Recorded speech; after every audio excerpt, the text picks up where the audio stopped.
అయిపోయింది. Next sir, ఇప్పుడు ఈ భారతదేశంలో హిందూ అయినా మనిషే, క్రిస్టియన్ అయినా మనిషే, ముస్లిం అయినా మనిషే, అందరూ మనుషులమే. తర్వాత కులాల మతాలు పుట్టాయి, అవి మనం సృష్టించి మనం క్రియేట్ చేసుకున్నాం. అంతకు మించి అని అంటే ఆది మానవుడికి ఏ కులం ఉంది, ఏ మతం ఉంది, అంతే కదా. ఆది మానవుడు అంటే కోతుల నుంచి పుట్టినటువంటి వాడే మనిషి.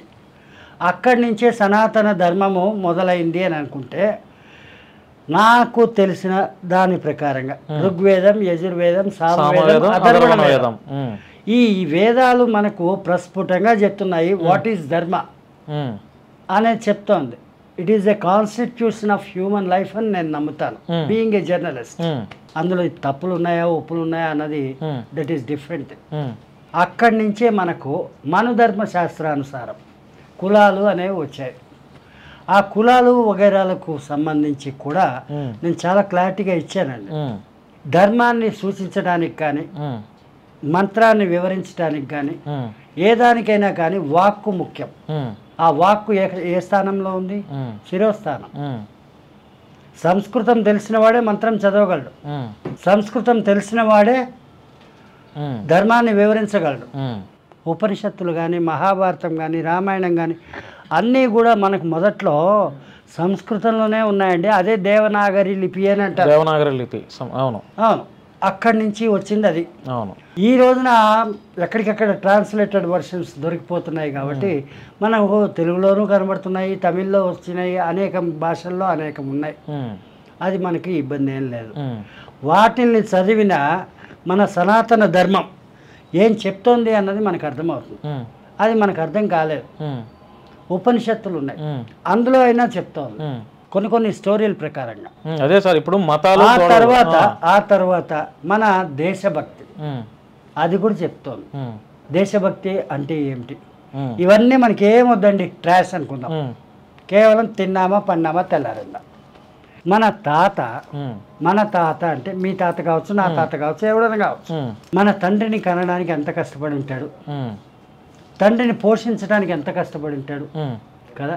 మరి ఆ తండ్రికి, ఈ తండ్రి అంటే తండ్రికి కొడుకు అన్నవాడు ఏమందించాడు? నీరెప్పుడు కూడా పల్లానికే పారుతుందండి, మిట్టెకి ఎక్కదు. అంటే తాత అన్నవాడు తండ్రిని ప్రేమించినంతగా ఈ తండ్రి అనేవాడు మన తాతని ప్రేమించలే. దీనికి ఖచ్చితమైన ఉదాహరణ తాత మనవడు అనేటువంటి సినిమా, రాజబాబు తీసినట్టు. అయ్యా అయ్యా ఎందుకు గొయ్య అంటే మీ తాతని దానిలో పూర్తి చేయాలి కదయ్యా అంటే, తాతకు చేసిన మర్యాద నీకు నేను చెయ్యనా అయ్యా అని ఆ చిన్నపిల్లోడు అంటాడు. దీన్ని బట్టే తాత మనవడు అనేటువంటి రిలేషన్షిప్ ఎంతటి ఇదే అన్నది అర్థమవుతుంది. అలాంటి పరిస్థితుల్లో మన తండ్రిని తాత కని పెంచడానికి ఎంత కష్టపడ్డాడు, అదేవిధంగా మనము ఆయన కన్నాడు, తండ్రి అన్నవాడు కన్నాడు, మనల్ని పెంచడానికి ఆయన ఎంత కష్టపడి ఉంటాడు. ఇది రియలైజ్ అయితే ఈనాటి తండ్రులు తల్లిదండ్రులకి గౌరవాన్ని ఇస్తారు. అదేవిధంగా బిడ్డని ఎలా పెంచాలో ఆ విధంగా పెంచుతారు. ఆ చేతగానప్పుడు ఈ టోటల్ మానవ సమాజమే శుద్ధ వేస్ట్ అంటాను నేను. అలా శుద్ధ వేస్ట్ అనేటువంటి ఆలోచనకి రాబట్టే అడవులు పట్టిపోయిన వాళ్ళం మేము. సింపుల్గా చెప్పాను సార్. ఇప్పుడు 2 తెలుగు రాష్ట్రాల్లో ఒక పాస్టర్ని, క్రైస్తవ సమాజానికి చెందినటువంటి ఒక పాస్టర్ ప్రవీణ్ పగడాల గారిని యావత్ క్రైస్తవ సమాజం మొత్తం ఆయన్ని హత్య చేశారు అని ఒక నిర్ధారణే చేస్తున్నారు, ఆరోపణలు అయితే చేయట్లా. కానీ పోలీస్ డిపార్ట్మెంట్ వారు కావచ్చు, కొంతమంది కావచ్చు, అది ముమ్మాటికి ఆయన తప్పతాగి యాక్సిడెంట్లో చనిపోయాడని కూడా అంటున్నారు. ఆ ఎంటైర్ ఆ ఇష్యూని, ఆయన యాక్సిడెంట్ అవ్వచ్చు, లేదంటే ఆయన హత్య చేశారు, లేకపోతే ఆయన చనిపోయిన ఆ పరిస్థితిని, ఆ సందర్భాలని అవన్నీ చూసి మీరేం చెప్తారు అసలు? నేను చెప్తాను, ఇది మాత్రం దీర్ఘమైనటువంటి ఆన్సరే వస్తుంది. దీన్ని మాత్రం బ్రేక్ చేయకండి దయచేసి. మీరు నిజాన్ని తెలుసుకోవాలనుకుంటే చెప్పండి. ఫ్రమ్ ది బిగినింగ్ నుంచి ఈ ఎపిసోడ్స్ నేను గమనిస్తూనే ఉన్నాను. ఈజ్ ఏ గ్రేట్ వక్త. అది దేవుడి గురించి చెప్పడం అన్నదే అయినా సరే, తనను తాను రియలైజ్ అయ్యి తాను ఎలాంటి వాడు అన్నది ఈ సమాజానికి తెలియజేయడంలో కానీ నిష్పాక్షికంగా చెప్పినటువంటి వక్త, నిజాన్ని నిర్భయంగా ఒప్పుకున్నటువంటి వక్త. అవును. ఇలాంటి ఈ స్థితిలో ఆయన చెప్పినటువంటి స్పీచెస్లో ఆయన చెప్పిన మొట్టమొదటి దాని గురించి నేను మాట్లాడుతున్నాను. అక్కడి నుంచి చివరి దాకా వచ్చేస్తాను. వాళ్ళది పొద్దుటూరు అండి, కడప జిల్లా కడప పొద్దుటూరు. దగ్గర. ఆ ఏరియా అంతా కూడా ఫ్యాక్షనిస్టుల తలకు సమూహం చాలా ఎక్కువ. తండ్రి ఏమో ముస్లిం, తల్లి హిందూ కావచ్చు లేదా క్రిస్టియన్ కావచ్చు, చెప్పలేం. నాకు ఆమె గురించి అంత ఐడియా లేదు. తండ్రి అయితే మాత్రం ముస్లిం, తల్లి క్రిస్టియనా హిందువా అన్నది నాకు తెలియదు, క్లారిటీ లేదు. వీళ్ళిద్దరు అన్నదమ్ములు, జస్ట్ లైక్ రక్త చరిత్ర లాంటిదే ఈ చరిత్ర కూడా. ఎవరిది? వీళ్ళది, ప్రవీణ్ పగడాల. ఎస్, అన్ననో తమ్ముడో ఉంటే అతన్ని అక్కడ వాళ్ళు ఎవరో కొట్టారంట, లేదంటే చంపారు, అది క్లారిటీగా చెప్పారు. ఆయన చావు బతుకులు పోయినంత పోయినాడు, అతన్ని కొట్టినాను చంపేసినాను కూడా అన్నాడు. ఆ టైంలో వీళ్ళ అక్క సర్కిల్ ఇన్స్పెక్టర్గా ఉంటే ఆమె కాపాడింది కాబట్టి నేను బయటపడ్డాను అన్నాడు. ఆ తర్వాత ఈ ఫ్యాక్షనిస్ట్ పడక మనకెందుకు అనుకుంటే ఎస్కేప్ అని చెప్పి ఇండోర్కి వెళ్ళిపోయాడు. అక్కడ క్రిస్టియన్ కాలేజీలో ఎవాంజలిస్ట్గా అంటే స్టూడెంట్గా క్రిస్టియన్ మత బోధక విద్యార్థిగా జాయిన్ అయ్యాడు. అక్కడ పరిచయం అయినటువంటి ఇంకొక ఫాదర్ కూతుర్నే ఈయన మ్యారేజ్ చేసుకున్నాడు. ఇవన్నీ కూడా ఆయన చెప్పిన ఇంటర్వ్యూల్లో ఆయన మాట్లాడింది. సరే, దాని తర్వాత వచ్చారు. ఇవన్నీ కూడా చెప్తూ ఆయన తలకు మీటింగ్స్లో తనని గురించి తాను కన్ఫెస్ అయ్యాడు. నేను ఒకప్పుడు పెద్ద డ్రంకర్ని, డ్రగ్గిస్ట్ని, సిగరెట్ స్మోకింగ్, నాకు లేని అలవాటు అంటూ లేదు. కానీ ఈరోజు నేను ఒక పాస్టర్ని. దేవుని కృపచేత దేవ సేవకుడిగా అందరి చేత తగినంత గుర్తింపు పొందాను. ఆ దేవుడికి నమస్కారం, వందనాలు చెప్పాడు. అది ఎంత గొప్ప సంస్కారం అండి. అవునండి. ఇప్పుడు తనకు తాను ఏమన్నా కావచ్చు, నేను ఇది అని చెప్పుకున్నవాడే గొప్పోడండి. అవును, మంచి చెప్పాలి, చెడు చెప్పాలి. ఒక మనిషి తనలో ఉన్న మంచి చెప్పాలి, తనలో ఉన్న చెడు కూడా చెప్పాలి. అలా చెప్పి తనని గురించి తాను చెప్పినటువంటి గొప్ప మనిషి అని అంటే పాస్టర్ ప్రవీణ్ పగడాల. ఇది మీలాంటి వారు చెప్పడం కూడా చాలా అంటే వాస్తవానికి నిదర్శనం.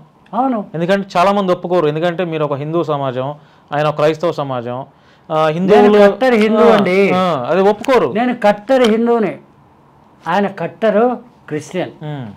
అయినా కానీ ఇద్దరి మనోభావాలు ఆల్మోస్ట్ ఒకటిగా కలుస్తున్నాయి. అందుకని ఆయన పట్ల నాకు కూడా సానుభూతి చాలా ఉంది. అయ్యో పాపం, ఈయన ఇంత ఘోరంగా చనిపోయాడు అంటారా, చంపేశారా? చనిపోయాడు అంటాను. చంపినా ఎలా అయినా చనిపోయిన వాడే. Is only just rest in peace అంతే. ఇకపోతే మన సబ్జెక్ట్లోకి పోతే, అకార్డింగ్ టు మై అనాలసిస్, వాళ్ళది తిరుమలగిరి. ఉదయం 11ంటికి అట్లా బయలుదేరాడు. హార్డ్లీ ఎల్బీ నగర్కి ఒక గంటన్నర గ్యాప్లో చేరాడు. అక్కడ ఏదో సమ్ వైన్స్ అనేది ఉంది. అక్కడి వరకు ఆయన కరెక్టే, ఆయనే, దానిలో సందేహం లేదు. అది ఆయన కోసం తీసుకున్నాడా లేదా తన తోటి స్నేహితులు ఉంటారు కదా వాళ్ళ కోసం తీసుకున్నాడా అన్నది మనము డిసైడ్ చేయలేము. ఇకపోతే ఫ్యాక్షనిస్ట్ పడగనీడ ఉంది అని అంటే జీవితంలో ఎప్పుడైనా అది కాటేస్తుందండి. మనిషి మారిపోయాడు కదా అని చెప్పి అదేం వదలదు, కొనసాగుతూనే ఉంటది. బయటికి చెప్పినా చెప్పకపోయినా జరుగుతూనే ఉంటాయి జరిగేటువంటి పనులు. అలాంటి ఆ సమయంలో అలాంటి పరిస్థితి ప్రకారంగా according to my visionary he has been died before Choutuppal. అక్కడే చనిపోయాడు. అవును, చౌటుప్పల్ అంటే ఇక్కడండి, మన ఎల్బీ నగర్ దాటిన తర్వాత, ఎల్బీ నగర్ దాటి రామోజీ ఫిలిం సిటీకి మధ్యలో. అవును, ఈ లోపలే అతన్ని చంపేశారు. అందరూ అదే అంటున్నారు సార్, హైదరాబాద్ ఖచ్చితంగా చంపేశారు. అవును, ఆ టోల్ గేట్ దగ్గర నుంచి చూసుకుంటే ఏ వీడియో చూసినా క్రియేటివ్ వీడియోనే కానీ వీడియోస్ కింద నాకు అనిపించలేదు. అవును, ఈ క్రియేటివ్ వీడియో అంటే ఏంటి దాని గురించి నేను చెప్తాను. ఈయన వేసుకున్నటువంటి డ్రెస్సు ఏదైతే ఉందో సేమ్ అదే డ్రెస్సు పోలినటువంటి, అదే జాకెట్ని పోలినటువంటి ఆ బండి మీదనే ప్రతి టోల్ గేట్ని దాటుకుంటూ రాత్రి సుమారుగా 11ంటికి కొవ్వూరు ప్రాంతం చేరి అక్కడ ఒక పెద్ద మట్టి రేగింది చీకట్లో, అక్కడ ఒక పెద్ద లైటింగ్ జరిగింది అని చెప్పి అంటున్నారు. ఇక్కడ కూడా దీన్ని కొంచెం విశ్లేషణాత్మకంగా చూస్తే ఎక్కడైతే మట్టి లేచిందో ఆ ప్రదేశంలో ఎవరో ఒక వ్యక్తి చీకట్లో టార్చ్ పట్టుకుని వస్తున్నట్టుగా ఒక లైటింగ్. Got my point. ఒక లారీలో ఉండే క్లీనర్ అతని తాలూకు వీడియో ప్రకారంగా ఆ వస్తున్నటువంటి వ్యక్తి కత్తి కావచ్చు లేదా కట్టె కావచ్చు, దాంతో దేన్నో కొడుతున్నట్టుగా లేదా నరుకుతున్నట్టుగా అక్కడ ఆ సీన్ మనకు కనబడుతోంది. ఈయన బండి ఈయన మీద పడిందా, ఎవరైనా పడేశారా అన్నది అదొక విశ్లేషణగా చూసుకుంటే, ఇక్కడ రోడ్డు ఎత్తు పల్లాలు అనుకుందాం. దీన్ని 2 విధాలుగా మనం చూడాల్సి ఉంటుంది.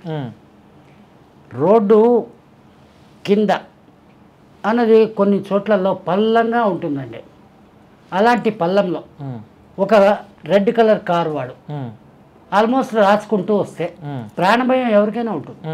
అలాగా కొద్దిగా స్టీరింగ్ కంట్రోల్ తప్పితే ఈ మట్టి మించి కింద పడ్డాడని అనుకోవచ్చు.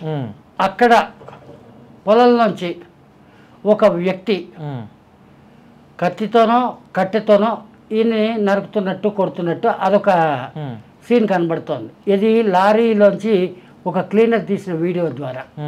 ఓకే, దీన్ని కరెక్ట్గా మనం చూసుకుంటే శవము అన్నది, నవ్వుతున్నానండి, ఈ నవ్వును తప్పుగా తీసుకోకండి, ఈ చౌటుప్పల లోపల శవంగా మారిపోయినాడు ఈ శివం.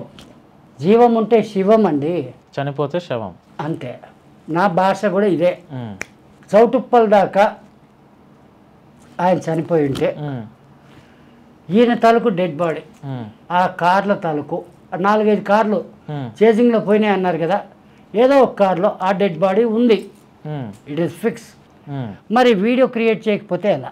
దొరికిపోతారుగా. ఆ వీడియో క్రియేట్ చేయడం కోసమే చూడండి, అదే జాకెట్టు, అదే గుడ్డలు, అదే బైక్ కనబడుతుంది. ఒక దగ్గర బాగుంది, ఇంకో దగ్గర నుంచి చూస్తే అద్దాలు పగిలిపోయినాయి. ఆ బైక్ అండి నేను మాట్లాడుతుంది. అలాగా బైక్లో లైట్ లేదు, ఏమీ లేదు. బ్లింకర్స్ వేసుకొని, అంటే పార్కింగ్ బ్లింకర్స్ వేసుకొని బండి డ్రైవ్ చేసుకుంటూ పోతున్నాడు చీకట్లో అని అంటే అక్కడ కూడా ఆయన తప్పే చేశాడు. నిజంగా ఆయన ప్రవీణే కనుక అయ్యుంటే, ఎందుకంటున్నానంటే అండి, నేను కూడా దేశ దిమ్మర్లానే తిరుగుతుంటాను. నా షెడ్యూల్ నేను చెప్తా. హైదరాబాద్లోంచి విజయవాడకు బయలుదేరినాను అనుకోండి, ఆ తర్వాత వైజాగ్కి వెళ్తానే అనుకోండి, ఎక్కడైనా సరే ఉదయం 6:30-7ంటికి కార్ బయటికి తీస్తే సాయంకాలం 5-5:30 లోపలే పార్క్ చేసేస్తాను. ఎక్కడైనా సరే ఆ ఏరియాలో ఉండే లాడ్జ్లో నైట్ స్టే చేస్తాను. నైట్ పూట ఎట్టి బస్సులో డ్రైవ్ చేయను, సింగిల్గా వెళ్తానండి ఎక్కడికి పోయినా కానీ. ఇప్పుడు కూడా నేను రావాల్సింది కారులోనే, కానీ కారు ఎందుకు వేసుకురాలేదు అని అంటే నా గతంలోనే ఒక చిన్న బిట్టు చెప్తా. ఎందుకంటే ప్రజలకు కూడా కొంచెం నాలెడ్జ్ రావాలి, how to lead the life అని. ఇప్పుడు NH ఎక్కాను అనుకోండి, నేను కారులో వెళ్తా. సిటీలో అంటే ఎక్కడికి పోయినా కానీ స్కూటీలోనే వెళ్తా. ఎందుకు అంటే ఒకనొకప్పుడు డెక్కన్ క్రానికల్లో పనిచేసినప్పుడు నాది టింగు టింగు అంటూ తొక్కుకుంటూ పోయే సైకిల్ అండి. ఆ రోజుల్లోనే నాకు నాలెడ్జ్ ఉంది, చైనాలో కేవలం సైకిళ్ళ మీదనే ప్రయాణిస్తారు అని. అదే సంస్కారం మన ఇండియాలో ఉంటే ఎంత బాగుండు. ఈ కార్లు అనేవాళ్ళు ఇంత పొడుగు పడవలాంటి కార్లు వేసుకుని పోతా అంటారు. ఎన్ని సైకిళ్ళు పడతాయి, ఎన్ని మోటార్ సైకిళ్ళు పడతాయి. అసలు సిటీలో కార్లని బ్యాన్ చేయాలి అన్నటువంటి ఆలోచనతో ఉన్నటువంటి వాడు నేను. మరి ఈరోజు సిటీలో కార్ వేసుకుని నేను ఎందుకు వస్తానండి? Have you got my point or not? గతాన్ని తలుచుకుంటే ఈనాటి సంస్కారం డెవలప్ అవుతుంది. అదే చేయాలంటాను అందరికీ. ఓకే, ఇది ఆటలో అట్టిపండు. Coming back to the Pagadjala. Praveen Pagadala. Yes, Pagadala కాదండి, Pagadjala. For your kind information, just you correct with that, no problem. అందరూ పగడాల పగడాల పగడాల అంటారు, కానీ ఆయన ఇంటి పేరు పగడ్జాల. వై వస్తుంది మధ్యలో, కాకపోతే వై సైలెంట్ అయింది. అయింది. సరే, కొవ్వూరు దాకా చేరాడు. అక్కడే ఈ దుమ్ము పడ్డము ఇవన్నీ జరగడము ఇవన్నీ జరిగింది. నేను ఊహించేటువంటి నా విజనరీ ప్రకారంగా కార్లోంచి శవాన్ని విసిరేశారండి కిందకి. అప్పుడు దుమ్ము లేస్తుంది, న్యాచురల్. ఈ బైక్ అదే టైంకి ఈ కార్లో పాస్ అయ్యేటువంటి టైం ఉంటుంది కదా, ఇక్కడ టైం అనేది చాలా వాల్యుబుల్ అని నేను అంటాను. రెండు ఏకకాలంలో జరిగినట్టుగా ఒక ఇది సీన్ ఆఫ్ క్రైమ్ అన్నది సృష్టిస్తే, ఈ బైక్ని కూడా వదిలేస్తే ఆ గుంతల్లోంచి పడిన దాంట్లో ఆయన శవం ఎక్కడైతే పడిందో ఆయన మీదనే ఈ బైక్ కూడా పడింది. కానీ ఎక్కడో చంపారు అన్నాను నేను. ఆ చంపిన టైంలో గుండెల మీద బూట్ కాల్తో తన్నిన తొక్కిన ఆ ముద్ర ఉంది. So that it is very clear, it is a clean murder. This is my opinion. కాకపోతే పోలీసులు దీన్ని ఒక యాక్సిడెంట్ లాగా క్రియేట్ చేస్తున్నారంటే వాళ్ళకేమీ అవసరం అండి? ఏం అవసరం అండి మరి దాన్ని అలాగా డిలే చేస్తున్నారు? ఏదో ఒకటి కన్ఫర్మేషన్ చేసి ఆ ప్రభుత్వం వారు చెప్పేవచ్చు కదా. ఇక్కడ నేను చాలా క్లియర్గా చెప్తా, మీరు కూడా జర్నలిస్ట్ అని అంటే ఇంతకాలంగా అంటే చాలా కాలంగా ఎన్నో మిస్టీరియస్ మర్డర్స్ జరిగినాయి మన ఇండియాలో. ఇప్పటికీ వాటికి సొల్యూషన్ లేదు, పరిష్కారం కాలేదు. అన్ఫైండెడ్ కేసెస్ కింద క్లోజ్ చేశారు. ఇది కూడా అలాగే జరుగుతుంది అంటారు? అలాగే జరుగుతుంది. we want justice. ప్రభుత్వం మీద we want justice. ప్రజలకు నమ్మకాలు ఉండవు కదా. ఒక్క నిమిషం అండి.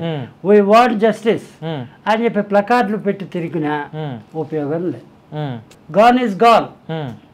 అంతకమించి చెప్పాలంటే ఆయన తలకు భార్య కూడా ఆయన కంటే కూడా ఉత్తమరాలంటారు. వాస్తవమే. ఆమె ఏమనింది? ఇంగ్లీష్లోనే ఉంది. ఆమె తాలూకు స్పీచ్ అంతా కూడా ఇంగ్లీష్లోనే ఉంది. అది కూడా నేను చూశాను. ఆమె ఏమనింది? జరిగింది ఏమిటో మా అంచనాకు మాకుంది. అలాంటి నేరం చేసిన వాళ్ళని మేము క్షమిస్తున్నాం. దైవ మార్గంలో నడిచే వాళ్ళుగా మేము క్షమిస్తున్నాం. పోస్ట్ మార్టం చేసినా సరే, చేయకుండా అలాగే ఇచ్చినా సరే డెసిషన్ గవర్నమెంట్కి వదిలేస్తున్నాం అని చెప్పింది. ఆమె చెప్పింది క్షమిస్తున్నాన్ని. ఇక్కడ ఎంతోమంది పాస్టర్లు, ఎంతోమంది వాళ్ళ తలకు ఆవేశాన్ని, ఇక్కడ ఎర్రప్ప అజయ్ అనేటువంటి ఒక పాస్టర్ నెక్స్ట్ నేనే అని అంటూ ఆవేశపూరితంగా లేనిపోని స్టేట్మెంట్లు ఇస్తున్నారు. ఇది నేను తప్పంటానండి. అంటే ఏంటి? ఆయన్ని తప్పనలో అర్థం నేను చెప్తాను. నేను క్రిస్టియన్ తలకు బుక్స్ చదివాను. బైబిల్స్ అంటారు కదా, అమెండెడ్ ఇలాంటివి చాలా ఉన్నాయి. ఖురాన్ కూడా చదివాను. ఎందుకంటే ఒక మతాన్ని ప్రాతినిధ్యం వహిస్తున్నటువంటి ఒక స్వామీజీ హోదాలో ఉండే నేను ప్రతి ఒక్క ధర్మం ఏం చెప్తోంది అన్నది మనం చూడాలండి. అది చూడకుండా మనం మాట్లాడకూడదు. అలా మాట్లాడే రైట్స్ మనకు లేవు. అకార్డింగ్ టు ది శాస్త్రానుసారమే నేను చెప్తున్నాను. మనకు హిందువుల్లో అయితే తదాస్తు దేవతలు ఉన్నారు అంటారు. క్రిస్టియన్లలో కూడా తదాస్తు దేవతలు ఉన్నారు. బైబిల్ చదివితే అర్థమవుతుంది. ఖురాన్లో కూడా తదాస్తు దేవతలు ఉన్నారు ముస్లిమిజం సిస్టమ్ ప్రకారంగా. ఈ తదాస్తు దేవతలు ఎప్పుడు అంటారో తదాస్తు అని తెలీదు. తెలిసి కానీ తెలియక కానీ చెడు ఎప్పుడు మాట్లాడకండి. తదాస్తు అన్నారంటే అలాగే జరుగుతుంది. ఈ యొక్క మెసేజ్ కూడా అందరికీ వర్తిస్తుంది. ఇది నేను చెప్తున్నాను. దాన్నే నేను అంటాను, think positive, do good things, live with happiness. That's it. Hara Hara Mahadev.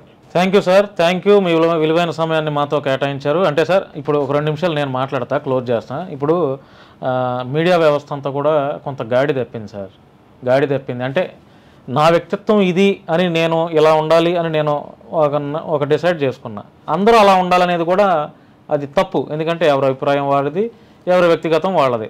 కాకపోతే మనం ఒక 4th పిల్లర్గా, సొసైటీలో 4th పిల్లర్గా పనిచేస్తాం. 4th పిల్లరే లేదండి, ఉందనుకోవడమే భ్రమ అండి. సరే ఏదైనా అనుకోండి, అనాదిగా అదే వస్తుందిగా మీడియా మీద 4వ స్తంభం అంటే మీడియా అని. సరే అసలు ఆ మీడియాని నేను ఇక్కడ చాలా క్లియర్ చెప్తా. అన్ని స్తంభాలు కుప్పకూలిపోయినాయి. ఇప్పుడు ఏ స్తంభం లేదు, ఉన్నదంతా కూలిపోయినా రొచ్చానంటారా? కూలిపోయిన బిల్డింగే. సరే ఏదైనా కూడా మీడియా అనేది ప్రజలకి ప్రభుత్వాలకి మధ్య వారధిగా పనిచేయాలి, కానీ అసలు ప్రభుత్వమే లేదు. అదే ఇప్పుడు ఇవన్నీ రకరకాలుగా జరుగుతున్నాయి. ఇక్కడ మాట్లాడితే ప్రభుత్వమే లేదు. Throw the cash see the fun. జడ్జిల్ని కొంటున్నారనేటువంటి వాదనలు వింటున్నాము. జడ్జెస్ ఇళ్లలోనే డబ్బు దొరుకుతుంది కదండి, పోలీసుల్ని కొనేస్తున్నారు, వాస్తవం. అవినీతికి పాల్పడినటువంటి ప్రబుద్ధులు అని చెప్పి అక్కడ చూస్తున్నాము. ఎంఆర్ఓలు, తహసీల్దార్లు, గవర్నమెంట్ అఫీషియల్స్, ఐఏఎస్లు కావచ్చు, ఐపీఎస్లు కావచ్చు, కొన్ని లక్షల కోట్ల రూపాయల కరప్షన్ జరుగుతోంది అని చూస్తున్నాము.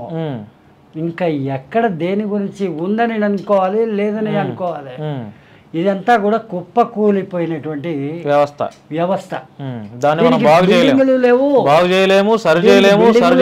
అదేనండి, దీనికి బిల్డింగ్లు లేవు, పిల్లర్లు లేవు, అంత స్మాష్ అండ్ ట్రాష్.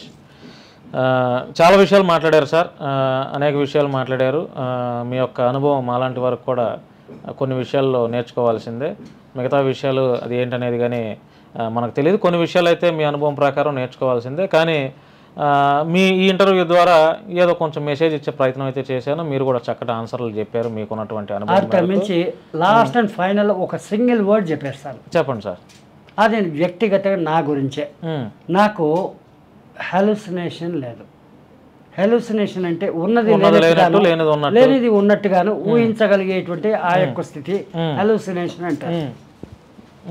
ఫ్యూషన్ అని అంటే కూడా అదే. హెలుసినేషన్ అండ్ ఫ్యూషన్ ఈ రెండు కలిస్తే ఉండేదే కన్ఫ్యూషన్. అది కూడా లేదు. నాకు సెంటిమెంట్లు లేదు, సిస్టమ్ అసలే లేదు. సెంటిమెంటల్లా ఏమిటి అని అంటే only on duty remaining. Relationships లేవు, ప్రేమలు లేవు, లవ్లు లేవు, కోవులు అసలే లేవు. I'm very practical man. నాలాగా ఎవరైనా జీవించగలిగితే వాళ్ళు కూడా ఆ గోరాలే, దానికి ఏమి అక్కర్లా. ఆ గోరా అనే స్టాంపింగ్. మీరు కూడా 4 గడ్డాలు పెంచుకునే మీ పేరు నాకు గుర్తులే. అదేనండి, మీ పేరు నాకు గుర్తులే. నేను కూడా ఎవరో మాదిరినే అనుకోండి, ఆల్జిమర్ వచ్చిన వాడు, మీ పేరు నాకు గుర్తులే. అయితే మీరు కోపం చేసుకుంటారా? మీరు కూడా అంత గడ్డం పెంచుకోనే బాను ఆ గోరి అని పెట్టుకోండి. దీనికి ఏమైనా పేటెంట్ రైట్స్ ఉన్నాయా? నాకెందుకు లేదు సార్, అంత ఓడుగా గోరి, అంత హ్యూమనిస్ట్ గా, హ్యూమానిటీ విలువలు కలిగిన ఈరోజు అఘోరాలుగా అందరూ ట్యాగ్ లైన్లు తగిలించుకుంటున్నారు, కానీ రియల్ అఘోరీలు ఎవరు లేరు.